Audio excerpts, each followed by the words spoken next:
qoraal ka soo baxay wasaaradda arrimaha dibadda ee dowladda Mareykanka ayaa lagu sheegay in Washington ay Kenya ka caawiso sidii ay u sii wadi lahayd martigelinta qaxootiga ay Soomaalidu ku jiraan. bayaan ka soo baxay wasaaradda ayaa lagu xaqiijiyay in sanadkii la soo dhaafay oo kaliya uu Mareykanku siiyay Kenya lacag dhan $106 milyan taasoo qayb ka ah dhaqaalaha lagu bixiyo qaabilaadda dadka magangalyo doonka ah. hadalkan ayaa yimid xilli ay dhawaan Kenya ku dhawaaqday in ay albaabada isugu dhufanayso xeryaha Dadaab iyo Kakuma oo hoy u ah 100,000 oo ka soo barakacay colaadaha wadamo ka tirsan Afrika. xuquuqda bini'aadamka waa muhiimadda koowaad ee siyaasadda arrimaha dibadda ee Mareykanka uu adeegsado. Mareykanka waxa uu bixiyay ku dhawaad $106 milyan si loogu ilaaliyo qaxootiga laguna gargaaro howlaha bini'aadanimada, taasoo uu ku caawiyo Kenya maadaama ay hogaamiso dalalka gobolka ee martigeliya qaxootiga iyo magangalyo doonka ka soo jeeda Soomaaliya, Suudaanta Koonfureed, Jamhuuriyadda Dimuqraadiga ee Congo, Itoobiya iyo meelo kale ayaa lagu yiri bayaanka. wasiirka arrimaha gudaha iyo amniga qaranka ee Kenya, Fred Matiang'i, ayaa shaaciyay qorshaha ay dowladdiisa ku doonayso in si degdeg ah ay ku xirto xeryahaasi kadib markii uu sheegay inay halis ku yihiin amniga waddankiisa. hase yeeshee Mareykanka ayaa sheegay in uu Kenya gacan ka siiyo dhinaca amniga sanad walbana uu ku taageero lacag dhan $17 milyan si loogu bixiyo howlaha la dagaalanka argagixisada.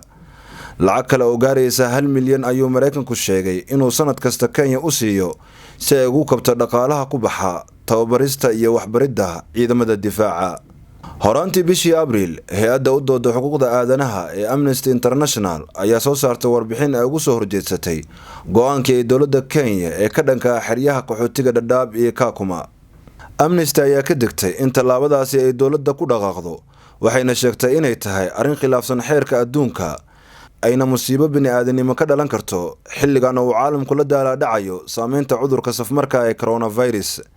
waxay hay'addu sheegtay inaan wax caddeemo ah loo helin sheegashada Kenya ee ku aadan in qaxootiga ay halis ku yihiin amniga, in dib loo celiyana ay ka hor imaanayso shuruucda caalamiga. maxkamadda sare ee fadhigeedu yahay magaalada Nairobi ayaa soo saartay amar ay si ku meel gaar ah u hor istaagayso tallaabada ay dowladda Kenya dib ugu celinayso qaxootiga iyo magangalyo doonka ku jira xeryaha Dadaab iyo Kakuma. telefishinka maxalliga ee NTV ayaa tabiyay in 2 amar oo ka soo baxay garsoorka maxkamadda lagu joojiyay dib u celinta, kuwaas oo taagnaan doono ilaa 7 bisha July ee ku aadan marka kiiska dib loo dhageysanayo oo amar kale ay soo baxayaan. garsoore Anthony ayaa soo saaray amarada kadib markii maxkamaddu ay dacwad u gudbiyeen kooxda u dooda xuquuqda aadanaha ee lagu magacaabo Kitua. 24 bishii Maarch ee sanadkan ayay Kenya muddo 2 isbuuc ah u qabatay hay'adda xuquuqda u qaabilsan qaramada midoobay ee UNHCR